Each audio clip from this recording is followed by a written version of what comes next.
আসসালামু আলাইকুম। যুক্তরাষ্ট্রের মাটিতে বাংলাদেশি প্রবাসীদের এই মিলন মেলায় আপনারা যারা উপস্থিত হয়েছেন তাদের সকলকে সালাম এবং শুভেচ্ছা। গভীর শ্রদ্ধার সঙ্গে স্মরণ করছি আমাদের সেই সব বীর সেনানীদের যাদের শাহাদাতের মধ্য দিয়ে আমরা এক নতুন বাংলাদেশ পেয়েছি। আমরা আমাদের শহীদ এবং আমাদের আহত যোদ্ধাদের আমাদের আহত যোদ্ধাদের জন্য দোয়া করি, আল্লাহ রাব্বুল আলামিন তাদের জন্য সর্বোচ্চ কল্যাণ নিশ্চিত করেন। বাংলাদেশ একটা অভূতপূর্ব অভ্যুত্থান দেখেছে। এই অভ্যুত্থানে আপনি সিঙ্গেল একক নেতৃত্ব দেখবেন। এই অভ্যুত্থান এমন বাংলাদেশের নানা প্রান্তের মানুষেরা, সমাজের নানা স্তরের মানুষেরা, তারা সকলে স্বতঃস্ফূর্তভাবে এই অভ্যুত্থানে অংশগ্রহণ করেছে।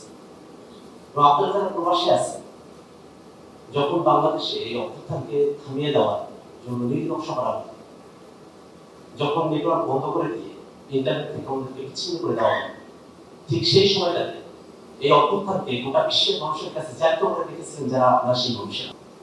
আপনাদের জায়গা থেকে এই যুক্তরাষ্ট্রের মাটিতে আপনারা প্লাকার্ড নিয়ে দাঁড়িয়েছেন, আপনারা স্লোগান দিয়েছেন এবং সরকারকে হুমকি দিয়ে বলতে পেরেছিলেন যে আমরা রেমিটেন্স বন্ধ করে দিলাম, তোমরা এবার দেখো।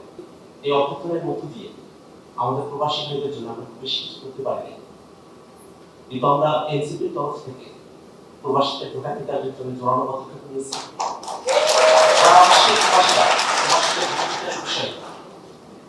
সকলে আপনারা একমত হয়েছেন এবং আপনারা সকলের প্রত্যাশায় আছেন সামনের যে নির্বাচনে আপনারা ভোটাধিকার প্রয়োগ করতে পারবেন। এবং আপনাদের কাছে প্রত্যাশা বাংলাদেশের মানুষেরা যে নতুন নেতৃত্ব, বাংলাদেশের মানুষকে নতুন বাংলাদেশ পছন্দ করে, সেই বাংলাদেশ বিনির পরে আপনারা নতুন নেতৃত্ব খুঁজে দিতে আপনারা আপনাদের ভূমিকা পালন করবেন। বাংলাদেশে একটা বড় ধরনের পরিবর্তন হয়ে গেছে, একটা প্রচন্ডগত রূপান্তর হয়ে গেছে।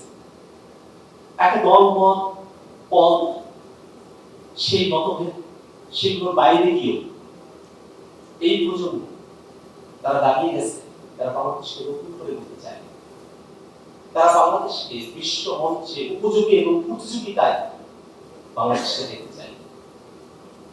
এই প্রজন্ম তারা বাংলাদেশে আর কাউকে প্রশ্নের মধ্যে রাখতে চায় না, সকলকে জবাবদিহিতার মধ্যে নিয়ে আসতে চায়। বাংলাদেশের মানুষের জন্য তাদের নাগরিক অধিকার এবং মানবিক মর্যাদা প্রতিষ্ঠা করতে চায়। বাংলাদেশের মানুষেরা দীর্ঘ সময় ধরে এই প্রতিষ্ঠানগুলো তৈরি না হওয়াতে যে সেবা বঞ্চিত হয়ে এসেছে, বাংলাদেশের প্রতিষ্ঠানগুলো বলে বাংলাদেশের মানুষেরা তাদের নাগরিক সেবাগুলো প্রাপ্ত হবে সে অধিকারকে তারা নিশ্চিত করতে চায়। এবং এই নতুন বাংলাদেশ গড়ার মিশনে বাংলাদেশের প্রবাসী যারা আছে আপনারা ভূমিকা পালন করতে বলে আমরা আশা করি। আমরা জানি আমাদের অনেক ভাইয়েরা, আমাদের অনেক বোনেরা আপনারা এসেছেন, এখানে শিক্ষিত হয়েছেন, পিএইচডি ডিগ্রি অর্জন করেছেন, অনেকগুলো জায়গাতেই আপনারা এক্সপার্টাইজ অর্জন করেছেন। বাংলাদেশকে আপনাদের অনেক কিছু দেওয়ার আছে। আমরা প্রত্যাশা করি আমাদের প্রবাসীরা এবং আমাদের বাংলাদেশের অর্থনৈতিক ভাইয়েরা, বোনেরা, আমরা সকলে মিলে নতুন যে বাংলাদেশ, সমৃদ্ধির বাংলাদেশ আমরা নির্মাণ করতে পারবো। আল্লাহ আমাদেরকে কবুল করুন। আসসালামু আলাইকুম।